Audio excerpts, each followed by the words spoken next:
నమస్తే, welcome to RP7 TV news. నేను మీ ఆదిత్య. ముందుగా బులెటిన్ హెడ్లైన్స్ చూద్దాం. JNTU స్టూడెంట్ కు గోల్డెన్ ఆఫర్, ఇక అరకోటి వేతనంతో ఉద్యోగం.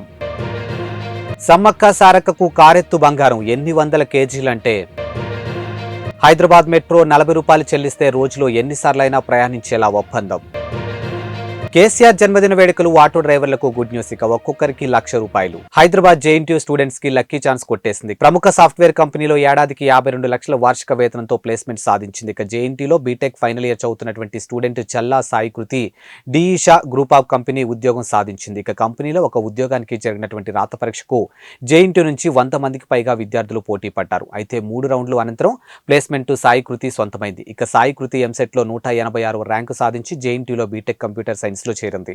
సాయికృతి అక్క సాఫ్ట్వేర్ రంగంలో స్థిరపడగా ఆమెను స్ఫూర్తిగా తీసుకుని సాఫ్ట్వేర్ వైపు మొగ్గు చూపినట్లు తెలిపింది. ఇక తండ్రి మహిదర్ న్యూలాండ్ ల్యాబొరేటరీలో ప్రాజెక్ట్ మేనేజర్ కాగా తల్లి ఉషారాణి గురిని ఇక దేశవ్యాప్తంగా పేరుగాంచినటువంటి IITలు NITలో ప్లేస్మెంట్స్ తగ్గినట్లుగా ఇటీవల వార్తలు వస్తున్నాయి. ఈ నేపథ్యంలో ఈ ఏడాది JNTU కాలేజీ నుంచి 20% ప్లేస్మెంట్స్ పెరిగినట్లు ప్రిన్సిపల్ నరసింహారెడ్డి వెల్లడించారు. ఇక భారీ ప్యాకేజ్తో ఉద్యోగం పొందినటువంటి సాయికృతికి పలువురు శుభాకాంక్షలు తెలిపారు. మేడారం జాతర అంటే అందరికీ టక్కున గుర్తొచ్చేది నిలువెత్తు బంగారం. ఇక తమ కోరికలు తీరితే ఎత్తు బంగారం సమర్పిస్తామని భక్తులు మొక్కుకుంటూ ఉంటారు. ఇక కోరికలు తీరగానే అమ్మవారికి బంగారాన్ని సమర్పిస్తారు. అయితే ఓ భక్తుడు తన కారు బరువుకు సమానంగా బంగారాన్ని తూకం వేసి అమ్మవార్లకు సమర్పించారు. సిద్దిపేట జిల్లా బెజ్జంకి మండలం వీరాపూర్ గ్రామానికి చెందినటువంటి రమణాచారి కారు డ్రైవర్గా జీవనం సాగిస్తూ ఉన్నాడు. ఇక నా కష్టాలు తీరితే కారు బరువు సమానంగా బంగారం సమర్పించుకుంటానని సమ్మక్క సారలమ్మకు గత ఏడాది మొక్కుకున్నాడు. ఇక తన కోరిక నెరవేరడంతో పాటు మరొక కారు కొనడంతో అమ్మవార్ల మొక్కు తీర్చుకున్నాడు. ఇక మేడారంలో కారును తూకం వేసే పరిస్థితి ఉంటుందో ఉండదోనని ముందే వేబిర్జి కారును తూకం వేశాడు. ఇక కారు బరువు 1340 కిలోలు ఉండగా అందుకు సమానంగా బంగారాన్ని తూకం వేసి మొక్కును తీర్చుకున్నాడు. ఇక భక్తులకు ఇంటింటికి మేడారం సమ్మక్క సారలమ్మ ప్రసాదం, మేడారం సమ్మక్క సారలమ్మ జాతరకు వెళ్లేలని భక్తుల కోసం ఒక పవిత్ర కార్యానికి TSRTC శ్రీకారం చుట్టింది. ఇక గత జాతరలు మాదిరిగానే ఈసారి కూడా సమ్మక్క సారలమ్మ అమ్మవార్ల ప్రసాదాన్ని భక్తుల ఇంటికే చేర్చే సేవను అందిస్తుంది. ఈ మేరకు దేవాదాయ శాఖతో TSRTC లాజిస్టిక్స్ విభాగం ఒక ఒప్పందం కుదుర్చుకుంది. ఇక దేవస్థానం నుంచి అమ్మవార్ల ప్రసాదంతో పాటు పసుపు కుంకుమను భక్తులకు సంస్థ అందచేయనుంది. హైదరాబాద్ మెట్రోలో 2 కిలోమీటర్ల ప్రయాణానికి టికెట్ ధర ₹3. అదే సమయంలో 40 చెల్లిస్తే చాలు ఒక రోజులో ఎన్నిసార్లైనా మెట్రోలో ప్రయాణించవచ్చు. ఈ ఆఫర్ భలే ఉంది అనుకుంటున్నారు. ఇక వాస్తవానికి ఇది ఆఫర్ ఏం కాదు. మెట్రో నిర్మాణం మొదలుపెట్టే సమయంలో కుదిరిన ఒప్పందంలో ఇదే విషయాన్ని ప్రస్తావించారు. అయితే మెట్రో సేవలు అందుబాటులోకి వచ్చే సమయంలో మాత్రం ఒప్పందానికి విరుద్ధంగా అధికంగా టికెట్ ధరలు నిర్ణయించారు. ఇక అధిక ఛార్జీలను వసూలు చేయడంతో 2017 నవంబర్ నుంచి 2020 మార్చి వరకు హైదరాబాద్ మెట్రో నిర్మాణ సంస్థ ప్రయాణికుల దగ్గర నుంచి అదనంగా 213.77 కోట్లు వసూలు చేసిందని కంపోర్ట్లర్ అండ్ ఆడిటర్ జనరల్ వెల్లడించింది. కారిడార్ 3లోని నాగోల్ నుంచి అమీర్పేట వరకు డీటెయిల్ ప్రాజెక్ట్ రిపోర్టర్ సరిగా నిర్వహించకపోవడంతో అంచనా వ్యయం 1232 కోట్లకు పెరిగిందని కాగ్ వెల్లడించింది. బీఆర్ఎస్ అధినేత మాజీ ముఖ్యమంత్రి 70వ పడిలో అడుగుపెట్టనున్నారు. ఈ నెల 17న ఆయన పుట్టినరోజు వేడుకలు ఘనంగా నిర్వహించేందుకు పార్టీ శ్రేణులు అన్ని ఏర్పాట్లు చేస్తూ ఉన్నాయి. ఇక తెలంగాణ భవన్లో కేసీఆర్ పుట్టినరోజు సెలబ్రేషన్ చేయనట్లు మాజీ మంత్రి తలసాని శ్రీనివాస్ యాదవ్ వెల్లడించారు. ఈ సందర్భంగా ఆటో డ్రైవర్లకు గుడ్ న్యూస్ చెప్పారు. ఇక 1000 మంది ఆటో డ్రైవర్లకు ₹1,00,000 చొప్పున మొత్తం ₹10 కోట్ల విలువైనటువంటి ప్రమాద ఆరోగ్య బీమా పత్రాలు, వికలాంగులకు వీల్ చైర్స్ పంపిణీ తదితర సేవా కార్యక్రమాలు చేపడుతున్నట్లు ఆయన వివరించారు. ఇక కేసీఆర్ రాజకీయ ప్రస్థానం గురించి తానే ఒక చరిత్ర పేరుతో రూపొందించినటువంటి ప్రత్యేక డాక్యుమెంటరీని ప్రదర్శిస్తామని తెలిపారు. ఈ కార్యక్రమంలో పెద్ద ఎత్తున నాయకులు, కార్యకర్తలు పాల్గొన్నట్లు వెల్లడించారు. ఇక గ్రామాల్లో ఉన్నటువంటి కేసీఆర్ జన్మదిన వేడుకలు ఘనంగా నిర్వహించాలని తలసాని పిలుపునిచ్చారు. పల్నాడు జిల్లా మాచర్ల నియోజకవర్గంలో ప్రభుత్వ ఉద్యోగాలపై తీవ్ర ఆరోపణలు వెల్లువెత్తుతున్నాయి. ఇక పట్టణంలోని PW కాలనీ ప్రభుత్వ ఆస్తులు కొంతమంది ఇరిగేషన్ శాఖకు చెందినటువంటి ఉద్యోగులు పట్టపగలే అపహరించుకొని పోతున్నారని విమర్శలు వినిపిస్తున్నాయి. ఇక ప్రభుత్వ ఆస్తులను కాపాడుకోవాల్సినటువంటి అధికారులు సిండికేట్ గా ఏర్పడి విలువైనటువంటి కలప, సిమెంటు, రేక్, ఐరన్ రాడ్లను అపహరించుకొని వెళ్లారట. ఇరిగేషన్ డిపార్ట్మెంట్ లో ఎగ్జిక్యూటివ్ ఇంజనీర్ కార్యాలయంలో గత 60 సంవత్సరాలుగా ఉన్నటువంటి భవనం తలుపులు, రేకులు, ఇనుము, అతి ఖరీదైన టేకు కలపను అపహరించుకొని పోయిన ఘటన ఆలస్యంగా వెలుగులోకి వచ్చింది. ఇప్పటికైనా ఉన్నతాధికారులు స్పందించి ఈ దోపిడీని అరికట్టాలని, బాధ్యులైన వారిపై చట్టపరమైన చర్యలు తీసుకోవాలని కాలనీ వాసులు డిమాండ్ చేస్తూ ఉన్నారు. NSP డిపార్ట్మెంట్కి సంబంధించే పాత ఈగర్ ఆఫీసు సంబంధించిన ఆవరణలో ఉన్నటువంటి రేకుల షెడ్డు గత 60 సంవత్సరాల నుంచి ఉన్నాయి. వీటిలోని ఉన్న కలపని, రేకుల్ని కొంతమంది అధికారులు ఇంటి అవసరాల నిమిత్తము వాడుకుంటున్నారు. ఏందని అడిగితే మేడం గారిని అడిగామంటున్నారు. మేడం గారేమో మరి రఘురామరెడ్డి అని సీనియర్ అసిస్టెంట్ ఉన్నాడు లోపల, కాశీము సీనియర్ అసిస్టెంటు, వాళ్ళ ఇంటి అవసరాల నిమిత్తము కావాలని చెప్పని అడిగారు. అందుకని కొన్ని తీసుకోమంటున్నాము. అని చెప్పారు. అయితే ఇది ఇప్పుడు కాదు, కనీసం మినిమం 100-200 రేకులు కనపట్లేదు ఇక్కడ. రేపు మాపు ఇవి ఐరన్ కూడా మాయమైపోయే స్థితి ఉంది. కనుక మీరు తక్షణమే అధికారులు స్పందించి ఇవి అన్యాక్రాంతం కాకుండా ఆపవలసిందిగా కోరుచున్నాను. పల్నాడు జిల్లా మాచర్ల పట్టణంలోని హైటెన్షన్ వాతావరణం నెలకొంది. ఇక నియోజకవర్గం తెలుగుదేశం పార్టీ ఇన్ఛార్జ్ జూలకంటి బ్రహ్మానందరెడ్డి బాధితులను పరామర్శించారు. ఈ క్రమంలో ప్రభుత్వ ఆసుపత్రి దగ్గరకు టీడీపీ శ్రేణులు భారీగా చేరుకున్నారు. అనంతరం బ్రహ్మానందరెడ్డి మాట్లాడుతూ ఎమ్మెల్యే పిన్నెల్లి రామకృష్ణారెడ్డి తన పుట్టినరోజు వేడుకలు ఘనంగా జరుపుకుంటూ కుట్ర రాజకీయాలు ప్రోత్సహిస్తున్నారని ఆరోపించారు. ఇక నర్సరావుపేట వైసీపీ ఎంపీ అభ్యర్థి అనిల్ కుమార్ యాదవ్ తన సామాజిక వర్గంపై దాడి జరుగుతుంటే ప్రజలకు ఏం సందేశాన్ని ఇస్తున్నారని ప్రశ్నించారు. కాబట్టి ఈ నియోజకవర్గంలో బీసీ, ఎస్సీ, ఎస్టీ మైనారిటీలందరూ కూడా ఆలోచించాలి. సొంత కులం మీద దాడి జరిగింది. దీనికి అనిల్ కుమార్ యాదవ్ ఏం సమాధానం చెప్తాడని కూడా చెప్పాలి. వాళ్ళు ఏమైనా దౌర్జన్యం చేశారా, దుర్మార్గం చేశారా? వైసీపీ దౌర్జన్యానికి చెట్టుకొకడు పుట్టకొకడు బతుకుతూ ఉంటే వాళ్ళ మీద దాడులు జరిగారు. ఒకవైపు ఏమో ఆ రోజు వచ్చి ఈయన కేక్ కటింగ్ చేయి, ఈ రోజు వచ్చి కేక్ కటింగ్ చేసుకొచ్చాడు. ఇప్పుడైనా ఇతనేమో ఇతగాడు దాడి జరిగింది. యాదవ్లే కాదు, ఈ నియోజకవర్గంలో అందరూ ఆలోచించాలి. ఇలాంటి అరాచక శక్తులకి అవకాశం ఇస్తే భవిష్యత్తులో అందరి మీద దాడులు జరుగుతాయి. ఎన్ని సంవత్సరాలు, 5 సంవత్సరాలుగా వాళ్ళు ఊర్లో వదిలిపెట్టి ఎక్కడో ఊరికొకడు, చెట్టుకొకడు, పుట్టకొకడు బతుకుతుంటే వాళ్ళ మీద దాడులా? సిగ్గు లేదా? పోలీస్ శాఖ ఏం చేస్తా ఉంది? ఆత్మకూరులో ఎస్సీలు ఊర్లో వదిలిపెట్టిపోయారు. గుండ్లపాడులో పెరికలు బీసీలు ఊర్లో వదిలిపెట్టిపోయారు. గొట్టెపాళ్లలో ఒక గొడవ జరిగితే ఒక వర్గం ఊర్లో ఉండాలి, ఇంకొక వర్గం ఊర్లో ఉండకూడదు. గంగవేశ్వరపాడులో బాధితులు వీళ్ళు ఊర్లో వదిలిపెట్టిపోవాలి. గుండ్లపాడులో బాధితులు ఊర్లో వదిలిపెట్టిపోవాలి. గుండ్లపాడులో ఊరు వదిలిపెట్టిన వాళ్ళ మీదనేమో రౌడీ షీట్లు ఓపెన్ చేస్తారా? మర్డర్ కేసు చేసిన వాళ్ళ మీద రౌడీ షీట్లు ఉండవా? ఇదే ఏం చేస్తున్నారు? మీరు ఇచ్చిన అలుసే ఏం చేసినా చెల్లుతుంది, మేము ఏం చేసినా చెల్లుతుంది అని చెప్పేసి వాళ్ళకి పోలీస్ శాఖ సహకారం ఇవ్వబట్టే ఈ ప్రాంతంలో ఇన్ని దాడులు, ఇన్ని అమానుషికమైన విషయాలు జరుగుతూ ఉన్నాయి. ఒకటే చెప్తున్నా, గుళ్ళపాడులో మర్డర్ చేసిన వాళ్ళ మీదనేమో రౌడీ షీట్ లేదు, తప్పుడు కేసులు పెట్టిన వాళ్ళ మీద రౌడీ షీట్లు ఓపెన్ చేశారు. ఇదేంటంటే పోలీస్ శాఖ డిస్క్రిమినేషన్ అంట, వాళ్ళు ఇష్టం వచ్చినట్టు చేయొచ్చంట. అంటే లా అండ్ ఆర్డర్ని కాపాడటం కదా మీరు చేయాల్సింది.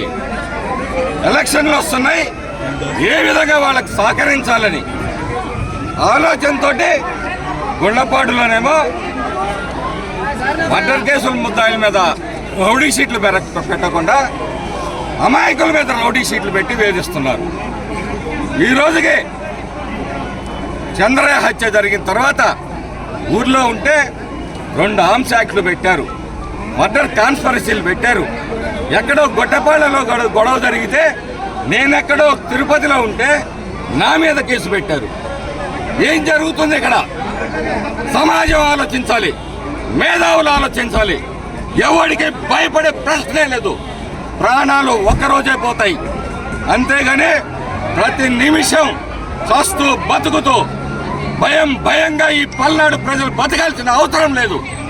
సావో రేవో ఒకే రోజు తెలుసుకునే సమయం ఆసన్నమైందని చెప్పి సందర్భంగా చెప్తా ఉన్నాను. కాకినాడ రూరల్ నియోజకవర్గం కరప మండలం గురిజానపల్లి నడికుదురు గ్రామంలో లబ్ధిదారులకు ఇళ్ల పట్టాలు పంపిణీ కార్యక్రమం నిర్వహించారు. ఈ కార్యక్రమానికి ముఖ్య అతిథిగా రూరల్ ఎమ్మెల్యే కురసాల కన్నబాబు పాల్గొని పట్టాలు పంపిణీ చేశారు. ఇక సుమారు 1264 మందికి ఇళ్ల పట్టాలు పంపిణీ చేసి లబ్ధిదారులకు అందజేశారు. ఈ సందర్భంగా కన్నబాబు మాట్లాడుతూ పేదవారి సొంత ఇంటి కల ముఖ్యమంత్రి జగన్మోహన్ రెడ్డి సాకారం చేస్తూ రాష్ట్ర వ్యాప్తంగా అర్హులైన వారికి ఇళ్ల పట్టాలు మంజూరు చేసి పేదవారి కల నిజం చేసిన దమ్మున్న నాయకుడని, రూరల్ నియోజకవర్గం వ్యాప్తంగా అర్హులైన ప్రతి ఒక్కరికి సొంత ఇంటి కల నెరవేరేలా ఇళ్ల పట్టాలు మంజూరు చేశామని తెలిపారు. ఇక రాబోయే కాలంలో ప్రజా ఆదరణతో మళ్లీ అధికారం చేపట్టి రాష్ట్రాన్ని అన్ని విధాల అభివృద్ధి పదంలో నడిపించేందుకు జగన్మోహన్ రెడ్డి నాయకత్వంలో కృషి చేస్తామని తెలిపారు. ఇక వైసీపీ పాలనలో లబ్ధి పొందిన ప్రతి ఒక్కరూ జగన్మోహన్ రెడ్డికి అండగా నిలవాలని కోరారు. ఈ కార్యక్రమంలో కరప జెడ్పీటీసీ సభ్యులు యాళ్ల సుబ్బారావు తదితరులు పాల్గొన్నారు. మన సెక్రటరీ గారు, ఇతర స్టాఫ్కి సంతోషం. ఈరోజు నడకుదురు గ్రామంలో ఇళ్ల స్థలాల పట్టాల పంపిణీని చేస్తూ ఉన్నాం. ఇంతకుముందు గతంలో మీ అందరికీ పట్టాలు మంజూరు చేసి కడపలో స్థలాలు ఇవ్వాలని చెప్పి ఏర్పాట్లు చేశాం. అయితే ఆ తర్వాత క్రమంలో మనం ఇక్కడ నడకుదురు గ్రామానికి ఆనుకుని పెనుగుదురులో పరిధిలో ఉన్న భూమి, గురజనాపల్లి సమీపంలో ఉన్న భూమిని సాల్ట్ ల్యాండ్ని ఇళ్ల స్థలాల కోసం తీసుకోవాలి అని చెప్పి గౌరవ ముఖ్యమంత్రి జగన్మోహన్ రెడ్డి గారిని నేను రిక్వెస్ట్ చేసినప్పుడు వారి అనుమతితో, వారి ఆదేశాలతో కేంద్ర ప్రభుత్వంతో మాట్లాడి 174 ఎకరాల భూమి సేకరించడం జరిగింది. అప్పుడు ఆ దశలో గోవింద్ గారు కానీ ఇతర పెద్దలందరూ వచ్చి మా ఊరి పక్కన మీరు మా ఊరిని ఆనుకుని భూమి తీసుకుంటున్నారు కాబట్టి కడపలో కాకుండా ఇక్కడ ఇస్తే బాగుంటుందని చెప్పి ఇక్కడ వేదిక మీద ఉన్న పెద్దలు కానీ ఇక్కడ ఇంకా లేని పెద్దలు అందరూ కూడా నన్ను రిక్వెస్ట్ చేశారు. చాలా ఆనందకరమైన రోజని నేను భావిస్తాను. అవునా కాదా? ఎందుకంటే సొంత ఇంటి కళ అనేది అందరికీ ఉంటుంది. ఇప్పుడు అతింట్లో ఉన్నామనుకోండి, ఇంటి వానస్ నుంచి అన్ని ప్రాబ్లమ్స్ ఉంటాయి. ముగ్గు వేయలేదని, కళ్యాణం చదవలేదని, ఇవన్నీ ఉంటాయి. అదే మీకు సొంత ఇల్లు ఉందనుకోండి, ఎవరు మిమ్మల్ని ఒక మాట అనే అవకాశం లేదు కదా. అది కూడా ఒక టౌన్లో ఇవ్వడం అనేది. మీకు ఈ సాల్ట్ ల్యాండ్ అనేది సెంట్రల్ గవర్నమెంట్ వాళ్ళ యొక్క పరిధిలో ఉండి వాళ్ళు ఎవరు కూడా ఇచ్చే పరిస్థితి లేదు. కానీ గౌరవ ఎమ్మెల్యే గారు ఆ ల్యాండే ఎందుకు పట్టుబట్టారు అని అంటే, మనకి టౌన్కి చాలా దగ్గరగా నేషనల్ హైవే 260 చాలా దగ్గరగా ఉంటుంది. అన్ని వసతులు కూడా అక్కడ మనం కనిపించగలిగితే ఒక మంచి టౌన్ లాగా ఉంటుంది అన్న ఉద్దేశంతో గౌరవ సీఎం గారి ద్వారా ఆ సెంట్రల్ గవర్నమెంట్లో ఉన్న అధికారులతో మాట్లాడి, అసలు యాక్చువల్గా అయితే 1 ఇయర్ కూడా అది అయ్యేది కాదు. ఇంకా నెక్స్ట్ ఇయర్ ఎప్పుడో మనం ఈ ప్రోగ్రామ్ పెట్టుకోవాల్సింది. కానీ పట్టుబట్టి వాళ్ళకి ఆ అమౌంట్ కూడా 54 కోట్లు చెల్లించి మనం ఆ ల్యాండ్ తీసుకోవడం జరిగింది. అదేవిధంగా మీరు గమనించండి, ఇంతకుముందు మనం పట్టాలు ఇచ్చేటప్పుడు, మా రెవెన్యూ డిపార్ట్మెంట్ పట్టాలు ఇచ్చేటప్పుడు మీకు ఒక పట్టా ఇచ్చేవాళ్ళం. ల్యాండ్ ఎక్కడనేది కూడా సరైన ఐడెంటిఫికేషన్ ఉండేది కాదు, జంగిల్గా ఉండేది. అక్కడ సరైన మౌలిక సదుపాయాలు కూడా ఉండేవి కాదు. కానీ ఇప్పుడు మేము చక్కటి రోడ్లు వేస్తాము, తర్వాత పవర్ కనెక్షన్ ఇస్తాము, వాటర్ ఫెసిలిటీస్ ఇస్తాము. అదేవిధంగా ఇల్లు కట్టుకొని ఆ ఇంట్లో నివాసం ఉంటూ ఆ ఇంటిని కూడా మీకు హక్కు కలిగించేటట్టుగా రిజిస్ట్రేషన్స్ కూడా, అంటే లబ్ధిదారుడికి ఎటువంటి ఇబ్బంది లేకుండా అన్ని సౌకర్యాలు అక్కడ కల్పించడం జరుగుతుంది. దానికి సంబంధించి ఆ వర్క్ సంబంధించి ఆ టెండర్స్ కానీ అవన్నీ కూడా ఇప్పుడు ప్రాసెస్ జరుగుతుంది.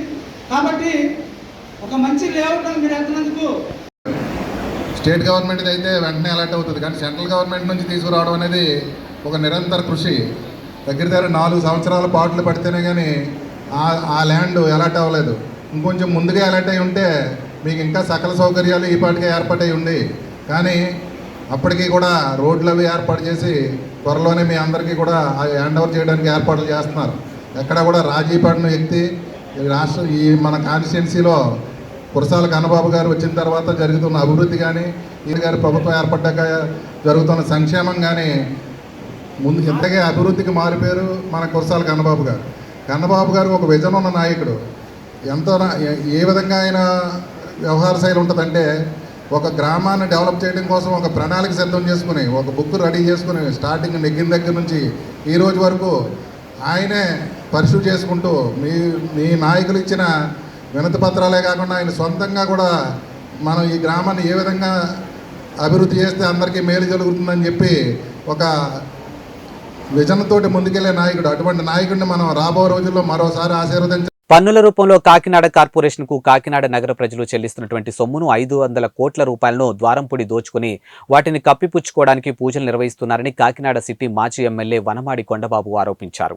కాకినాడ జిల్లా తెలుగుదేశం పార్టీ కార్యాలయంలో నిర్వహించినటువంటి పత్రికా విలేకరుల సమావేశంలో కొండబాబు మాట్లాడుతూ, కాకినాడ సాంబమూర్తి నగర్లో వెంకటేశ్వర స్వామి ఆలయ నిర్మాణానికి తిరుమల తిరుపతి దేవస్థానం నుంచి 2 కోట్ల రూపాయలు మంజూరు చేయడం జరిగిందని, గతంలో చెప్పిన ద్వారంపూడి ఇప్పుడు తన సొంత నిధులు 4 కోట్ల రూపాయలతో ఆలయ నిర్మాణం చేపట్టమని చెప్పడం విడ్డూరంగా ఉందని అన్నారు. ఇక టీడీఆర్ బాండ్స్ పేరుతో 250 కోట్లు కొట్టేసి ఇప్పుడు వెంకటేశ్వర స్వామి కళ్యాణం నిర్వహిస్తున్నాడని, గతంలో ఇదే మాదిరిగా సురేష్ నగర్ ప్రభుత్వ భూమిపై టీడీఆర్ బాండ్ల రూపంలో ప్రజల సొమ్ము 160 కోట్లు దోచుకుని యజమానులను బెదిరించి దోచుకున్న ఐశ్వర్య గ్రాండ్ హోటల్ భూమినందు వెంకటేశ్వర స్వామి కళ్యాణం నిర్వహించడాన్ని, పగలు హిందువుల కోసం పూజలు నిర్వహించే ద్వారంపూడి, రాత్రులు ఓ క్రైస్తవుడు ముఖ్యమంత్రిగా ఉండాలని కోరుకుంటున్నారని సభలో చెప్తున్నాడని, తన స్వార్థ రాజకీయాల కోసం కులాలను మతాలను వాడుకున్న చరిత్రహీనుడు ద్వారంపూడి అంటూ మండిపడ్డారు. ఈ సమావేశంలో కాకినాడ సిటీ అధ్యక్షులు మల్లిపూడి వీరు, తాజుద్దీన్, మాజీ కార్పొరేటర్ ఒమ్మి బాలాజీ, టీడీపీ నాయకులు తుమ్మల రేష్, గుజ్జుల లక్ష్మణరావు తదితరులు పాల్గొన్నారు. ఈరోజు కాకినాడ నగరంలో మీ అందరికీ తెలుసు, నిన్ననే ఎమ్మెల్యే గారు ప్రెస్ మీట్ పెట్టి చెప్పారు. ఏంటంటే సాంస్కృతిక వెంకటేశ్వర దేవాలయం నిర్మించాం, 4 కోట్ల రూపాయలు నా సొంత నిధితో పెట్టానని చెప్తున్నాడు.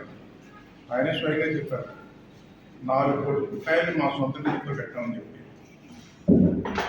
గతంలో మీరు కూడా మీ పాత్రికేయుల ముందు చెప్పాడు. ఆయన ఏం చెప్పాడండి, టీటీడీ నుంచి 2 కోట్ల రూపాయలు తీసుకొచ్చాం ఇది నియమించడానికి అని చెప్పి ఆయనే చెప్పాడు. ఆయన మాటల్లో చెప్పాడు. సుబ్బారెడ్డి గారు ఇచ్చారు, ఆయన సహకారంతో 2 కోట్ల రూపాయలు తీసుకొచ్చామని చెప్పారు. ఇప్పుడేమో మా సొంత నిధితో 4 కోట్ల రూపాయలతో నిర్మించామని చెప్పి ఆయన చెప్తున్నారు. మరి ఏది నిజమో మళ్ళీ ఒకసారి చెప్పాలి ప్రజలకి. అది ఏదైనప్పుడు కూడా ఈ రోజున మీ సొంత నిధులు ఏంటండి, మీ సొంత నిధులు ఏంటి? చంద్రశేఖర్ రెడ్డి మీరు ఎమ్మెల్యే అయిన తర్వాత రాష్ట్ర ప్రభుత్వం నుంచి 1 రూపాయి తీసుకురాలేదు కాకినాడ అభివృద్ధి కోసం. అనేక సందర్భాల్లో మీకు చెప్పడం జరిగింది. నువ్వు ఏం తీసుకొచ్చావు చెప్పలేదు. నేను డబ్బులన్నీ కూడా 5 ఏళ్ళు అక్కడ తీసుకొచ్చాను, 4 గంటలు ఒకవేళ ఖర్చు అవ్వచ్చు అనుకున్నాం. కానీ ఆడు కూడా నీ డబ్బులు కాదు, అవి కాకినాడ ప్రజల డబ్బులు. కాకినాడ ప్రజలు పన్నుల రూపంలో కట్టిన కష్టార్జితం నువ్వు ఎలా దోసేసావో చెప్పావు మేము. కార్పొరేషన్ నుంచి, ఆ కార్పొరేషన్ నుంచి దోచేసిన డబ్బులన్నీ కూడా ఈరోజు నువ్వు ఖర్చు పెడతావు. అదేవిధంగా టీడీఆర్ బాండ్స్ భూము లేకుండా భూమి ఇచ్చినట్టుగా చూపించి టీడీఆర్ బాండ్స్ రూపంలో కొట్టేస్తాం 160 కోట్ల రూపాయలు. అది కూడా మేము బయట పెట్టాం. చూడండి కాకినాడ ప్రజలారా, ఒకసారి మీరు ఆలోచించాలి. గట్టాంటోని ఎమ్మెల్యేగా నెగ్గించుకుని ఏ విధంగా చేస్తున్నాడో, ఏ విధంగా ప్రజలకు అబద్ధాలు చెబుతున్నాడో, మభ్య పెడుతున్నాడో ఒకసారి ఆలోచించాలి. తన సొంత నిధులతో కట్టానని చెప్తున్నాడు. సొంత నిధులు కాదు, ప్రజల కష్టం. కాకినాడ ప్రజలకు పన్నుల రూపాయల కష్టాన్ని దోచుకుని ఆ డబ్బులు కట్టుకుంటాం. ఇంకా డబ్బు ఉంది నీ దగ్గర చాలా. మొట్టమొదటి చూడు, ఇవాళ పూజలు పెట్టావు నువ్వు, కాదంటలేదు, సంతోషం. పూజలు చేస్తున్నావు, సంతోషం. 16వ తారీఖు. అంత ముందేమో Suresh Nagar park TDR bond కొట్టేసినప్పుడేమో ఐశ్వర్య గ్రాండ్ ల్యాండ్లో పూజలు పెట్టాం. ఆ బాండ్స్ పడేసినప్పుడు శాంతిశేఖర్. ఇప్పుడేమో మొన్న సబ్స్టేషన్ పేరుతో 250 కోట్ల రూపాయలు బాండ్ పడేసి ఇప్పుడేమో రగణ మెడికల్ కాలేజ్ గ్రౌండ్లో ఇప్పుడు 16వ తారీఖు మళ్ళీ వెంకటేశ్వర కళ్యాణం పెడతాం. ఏంటి ఇదొక శాంతి జరగాలని నీకు అవుతే. కాకినాడ రూరల్ అసెంబ్లీ నియోజకవర్గం శెట్టిబలిజ సామాజిక వర్గానికి కేటాయించాలని, ఆ నియోజకవర్గంలో సుమారుగా 60,000 పైబడి ఉన్నారని, అందువల్లనే తాము ఆ సీటుని అన్ని రాజకీయ పార్టీలకు శెట్టిబలిజ సామాజిక వర్గానికి కేటాయించాలని కన్నెంపల్లి వెంకటరమణ, వాసంశెట్టి రాజేశ్వరరావు, రాయుడు, దుర్గం, వాసంశెట్టి త్రిమూర్తులు, కాకరపల్లి చలపతిరావు డిమాండ్ చేశారు. ఇక కాకినాడ రామారావుపేటలో ఉన్నటువంటి కేంద్ర శెట్టిబలిజ సంఘం భవనంలో జరిగినటువంటి విలేకరుల సమావేశంలో వారు మాట్లాడారు. ఇక కాకినాడ పార్లమెంటు పరిధిలో 7 అసెంబ్లీలో ఒక్క బీసీ సామాజిక వర్గీయులు ఎమ్మెల్యేలుగా లేరని అన్నారు. ఇక తమకి కాకినాడ రూరల్ సీట్ను కేటాయించాలని, లేని పక్షంలో అన్ని నియోజకవర్గాల్లో స్వతంత్రులుగా పోటీ చేసి ఆయా పార్టీలకు బుద్ధి చెప్తామని హెచ్చరించారు. ఉమ్మడి తూర్పుగోదావరి జిల్లాలో స్వతంత్ర ఎమ్మెల్యేలుగా 4 గెలిచిన చరిత్ర ఉందని గుర్తు చేశారు. కాకినాడ రూరల్ అసెంబ్లీని అన్ని రాజకీయ పక్షాలు కేటాయించాలని సూచించారు. ఇక త్వరలో కార్యాచరణ ప్రణాళికలు రాజకీయ పక్షాలకు సూచిస్తామని రమణ, రాజేశ్వరరావు, దుర్గా, త్రిమూర్తులు తదితరులు పాల్గొన్నారు. ఏదేమైనా మా శెట్టి బలిజ సంఘం కులస్తులు రూరల్లో ఎక్కువ శాతం ఉన్నారు.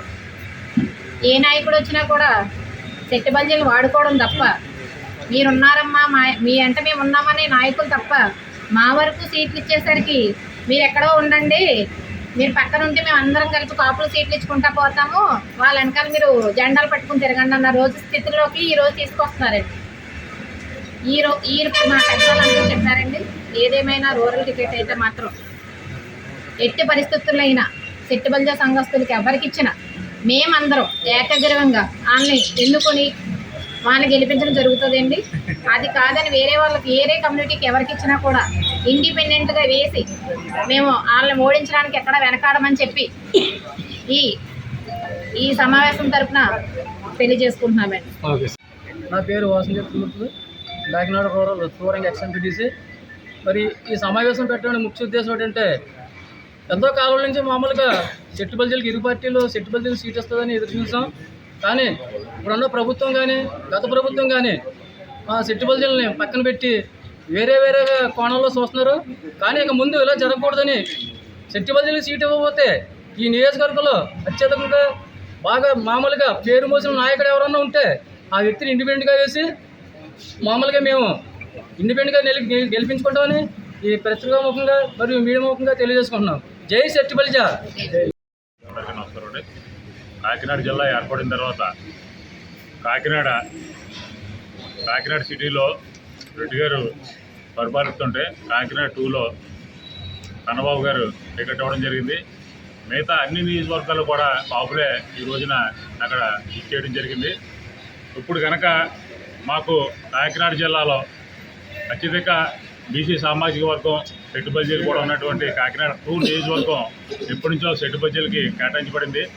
ఈసారి శెట్టి బలిజలు లేకుండా దాన్ని ఇవ్వకుండా చూద్దామని పార్టీలను చూస్తున్నాయి. అలాగే పిఠాపురంలో కూడా బీసీలు అత్యధిక శాతం ఉన్నారు. అలాగే పత్తిపళ్ళు కూడా బీసీలు అత్యధిక శాతం ఉన్నారు.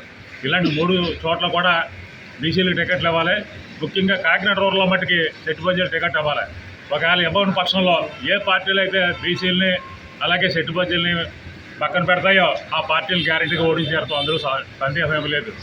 రేపు పొద్దున్న మా కనుక టికెట్ ఇవ్వకపోతే ప్రతి నియోజకవర్గాల్లో ఒక ఇండిపెండెంట్ క్యాండిడేట్గా మా ఓటు పోటీ చేయించి శెట్టి బలిజలు కానీ బీసీలు కానీ ఎవరొకరు పోటీ చేయించి ప్రతి నియోజకవర్గంలో మా ఓట్లన్నీ ఆలకేసి మిగతా పార్టీలు ఓడించి తీరుతామని చెప్పేసి ఈ మీడియా ముఖంగా మేము తెలియజేసుకుందామని చెప్పేసి ప్రెస్ మీట్ చేపట్టడం జరిగింది. ఎందుకంటే బీసీలు కాకినాడ రూరల్లో దాదాపు 130,000 మంది బీసీలోనూ 60,000 దాటి శెట్టి బలిజల్లోనూ. అలాంటి నియోజకవర్గాన్ని ఈ రోజుని శెట్టి బలిజలు కాకుండా బయట వాళ్ళకి ఇచ్చి మమ్మల్ని నిర్వీర్యం చేద్దామని చూస్తున్నారు. ఎందుకంటే మాకు శెట్టి బలిజలకు ఒక చరిత్ర ఉంది. ద్రాక్షారం రామచంద్రపురంలో కానీ అలాగే అమలాపురంలో కానీ ఇండిపెండెంట్ వేసి గెలిచిన చరిత్ర శెట్టి బలిజలకు ఉంది. అదే చరిత్రనే రేపు కాకినాడ రూరల్లో మేము పెట్టి గ్యారంటీగా మాట్లాడకపోతే మేము గ్యారంటీగా క్యాండిడేట్లు ఓడించి మా ఇండిపెండెంట్గా ఒక క్యాండిడేట్ నిలబెట్టి ఆ క్యాండిడేట్ కూడా నెగ్గిస్తామని చెప్పేసి ఈ సభ తెలుసు. ఏ రంగంలో పనిచేసే కార్మికులైనా కనీస వేతనంగా 26,000 చెల్లించాలని సిఐటియు జిల్లా ప్రధాన కార్యదర్శి చెక్కల రాజ్ కుమార్, ఏఐటియుసి జిల్లా ప్రధాన కార్యదర్శి Tokala Prasad, INTUC AP Telangana organising secretary Talluri Raju కోరారు. ఇక శుక్రవారం గ్రామీణ బంద్ ట్రాన్స్పోర్ట్ సమ్మె, పారిశ్రామిక సమ్మెను నిర్వహించారు. ఇక కాకినాడ ఆర్టీసీ డిపో వద్ద నిరసన కార్యక్రమం చేపట్టారు. ఈ సందర్భంగా వారు మాట్లాడారు. కౌలు రైతులకు పంట రుణాలు, పంట నష్టం, ఇన్సూరెన్స్ సౌకర్యం భూ యజమానితో సంబంధం లేకుండా కల్పించాలని తెలిపారు. ఇక ఉపాధి పథకాన్ని 200 రోజులకు పెంచాలని, రోజు వేతనం 600 చెల్లించాలని, ట్రాన్స్పోర్ట్ కార్మికుల మెడపై పెట్టినటువంటి కత్తి, హిట్ అండ్ రన్ చట్టాన్ని రద్దు చేయాలని డిమాండ్ చేశారు. ఈ కార్యక్రమంలో సిఐటియు జిల్లా కోశాధికారి Malaka Ramana, AP building and other construction worker union జిల్లా అధ్యక్షులు, కార్యదర్శులు నిట్ల శ్రీను తదితరులు పాల్గొన్నారు. Samyukta Kisan Morcha, all India trade unions ఈ రోజు సమ్మెకు పిలుపునివ్వడం జరిగింది. ఈ సమ్మెలో భాగంగా గ్రామీణ బంద్లో భాగంగా ట్రాన్స్పోర్టు సమ్మె, పారిశ్రామిక సమ్మెలో భాగంగా కాకినాడ జిల్లా కేంద్రమైనటువంటి ఆర్టీసీ డిపో దగ్గర మేము కేంద్ర కార్మిక సంఘాలు, అలాగే రైతు సంఘాలు, వ్యవసాయ కార్మిక సంఘాలు సమ్మె చేస్తూ ఉన్నాం. ఈ బంద్ కూడా విజయవంతం జరుగుతూ ఉంది. ఈ యొక్క కేంద్ర రాష్ట్ర ప్రభుత్వాలు అమలు చేస్తున్నటువంటి కార్మిక రైతు విధానాల నిరసనగా జరిగే బంద్ని జయప్రదం చేయాలని ప్రజానీకానికి విజ్ఞప్తి చేస్తూ ఉన్నాను. నేను గురుగు సత్యనారాయణ, AICCT. నేను చాలా మంచి ఇందులో సంయుక్త కిసాన్ మోర్చా కేంద్ర కార్మిక సంఘాల ఐక్య వేదిక ఆధ్వర్యంలో దేశవ్యాప్తంగా ఫిబ్రవరి 16వ తేదీన ఈ రోజు బంద్ జరుగుతూ ఉంది. దీని ప్రధానంగా రైతులకు స్వామినాథన్ సిఫార్సు కమిటీ ప్రకారం C+2 50% ఏదైతే రైతులకు గిట్టుబాటు మద్దతు ధర చట్టం తేవాలని, అలాగే రైతులకు రుణమాఫీ చేయాలని, అలాగే గ్రామీణ ఉపాధి హామీ పథకంలో 200 రోజులు పని దినాలు కల్పించి కనీస వేతనం 600 రూపాయలు వేతనం కల్పించాలని, కార్మిక చట్టాలు అమలు చేయాలని, లేబర్ కోడ్స్ రద్దు చేయాలని, అలాగే కనీస వేతనాలు 26,000 రూపాయలు అమలు చేయాలని, విశాఖ స్టీల్ ప్లాంట్ ను ప్రైవేటీకరణ చేయొద్దని తదితర డిమాండ్లతో పాటుగా ఇవాళ డ్రైవర్స్ కూడా ప్రధానమైన 106 జీవో తీసుకొచ్చి వాళ్ళ మీద తుదిబండ పడే విధంగా చేశారు. అంటే యాక్సిడెంట్ చేస్తే 10 లక్షల రూపాయలు డ్రైవర్ చెల్లించాలి. ఎంత దారుణం అంటే మరి మోడీ కళ్ళు తెరుచుకుని జీవోలు విడుదల చేస్తున్నారో. సమ్మె జరుగుతుంది. ఈ సమ్మె ప్రతి కార్మికుడు, ప్రతి రైతు కూడా ఈ సమ్మెలో పాల్గొన్నారు. అలాగే కేంద్ర కార్మిక సంఘాలు, రైతు సంఘాలు కూడా ఈ సమ్మెలో పాల్గొన్నాయి. దేశవ్యాప్తంగా కూడా జరుగుతుంది. అలాగే పరిశ్రమల్లో పనిచేసే కార్మికులు వాళ్ళందరూ కూడా నెలకు 26,000 రూపాయలు ఇవ్వాలని చెప్పి మేము డిమాండ్ చేస్తున్నాం. అలాగే ఈ సమ్మె సందర్భంగా మరి అలాగే రైతులకు గిట్టుబాటు ధర, ఈ రెండు కూడా ముఖ్యమైనటువంటి అంశాలు. దీన్ని కేంద్ర రాష్ట్ర ప్రభుత్వం అవలంబించాలి. లేదంటే మేము దీన్ని దేశవ్యాప్తంగా సమ్మె కాకుండా ఇంకా ఉధృతంగా ఈ సమ్మె గ్రామాల్లోకి అలాగే పల్లెల్లో కూడా పాయించేలాగా ఈ సమ్మెను మేము జయప్రదం కోరుకుంటున్నాం. అలాగే మరి ఇవాళ Kakinada RTC bus stand Sri Usha Rajeshwari సమితే శ్రీ భాను రామలింగేశ్వర స్వామి వారి దేవస్థానంలో కొలువైనటువంటి ప్రత్యేక దైవం సూర్యనారాయణ మూర్తి దర్శనానికి బారులు తీరారు. ఇక రథసప్తమి సందర్భంగా శుక్రవారం ఉదయం కాకినాడలో సూర్యనారాయణ మూర్తి ఆలయం ఉండడంతో వేకువజాము నుండే భక్తులు అధిక సంఖ్యలో పోటెత్తారు. కమిటీ చైర్మన్ వాకాడ వీర వెంకట సత్యనారాయణ, ఆలయ ఈవో శ్రీనివాస్ ఆధ్వర్యంలో సిబ్బంది ప్రత్యేక ఏర్పాట్లు చేశారు. సుప్రభాత సేవ అనంతరం పలువురు దంపతులు సాంప్రదాయ దుస్తులతో వచ్చి ప్రత్యేక క్యూ మార్గం గుండా సూర్యనారాయణ మూర్తికి గోక్షీరాభిషేకాన్ని భక్తితో నిర్వహించారు. ఈ సందర్భంగా వారు మాట్లాడుతూ ఆలయంలో రథసప్తమి సందర్భంగా స్వామివారికి ప్రత్యేక పూజలు నిర్వహించడం జరిగిందని పేర్కొన్నారు. ఇక మధ్యాహ్నం అన్న విస్తరణ చేపట్టినట్లు తెలిపారు. ఇక కాకినాడ సిటీ ఎమ్మెల్యే ద్వారంపూడి చంద్రశేఖర్ రెడ్డి సూచన మేరకు రథసప్తమి అన్ని ఏర్పాట్లు చేయడం జరిగిందని పేర్కొన్నారు.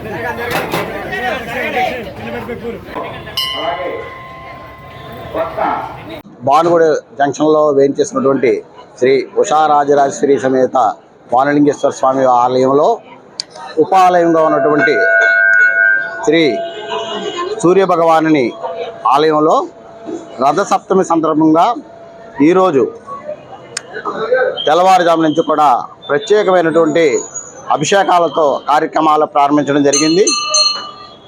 ఈ అభిషేకాలు పంచామృతాభిషేకాలతో అలాగే పూలాభిషేకంతో కూడా జరిపించడం జరిగింది.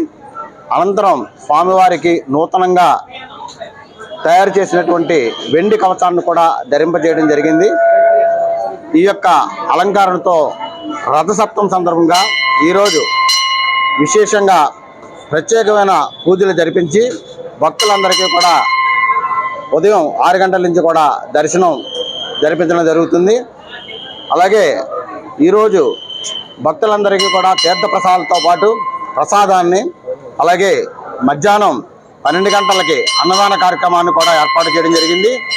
ఈ యొక్క కార్యక్రమాలన్నీ కూడా మా సిటీ ఎమ్మెల్యే అయినటువంటి ద్వారంపూడి చంద్రశేఖర్ రెడ్డి గారి నేతృత్వంలో వారి సూచనల మేరకు ఈ యొక్క కార్యక్రమాలన్నీ కూడా నిర్వహించడం జరుగుతుంది.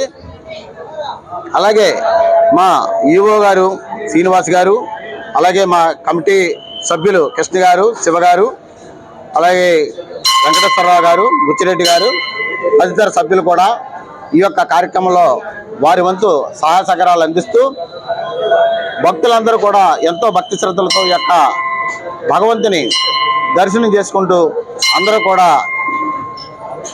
వారి వంతు సహాయార్థం ఏ విధమైనటువంటి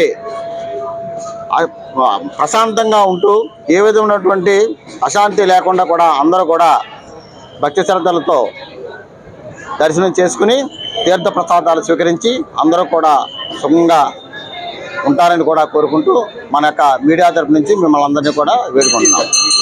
మా పేరు వాకాడ వీర వెంకట సత్యనారాయణమూర్తి, ఈ ఆలయ కమిటీ చైర్మన్గా ఉంటున్నాను.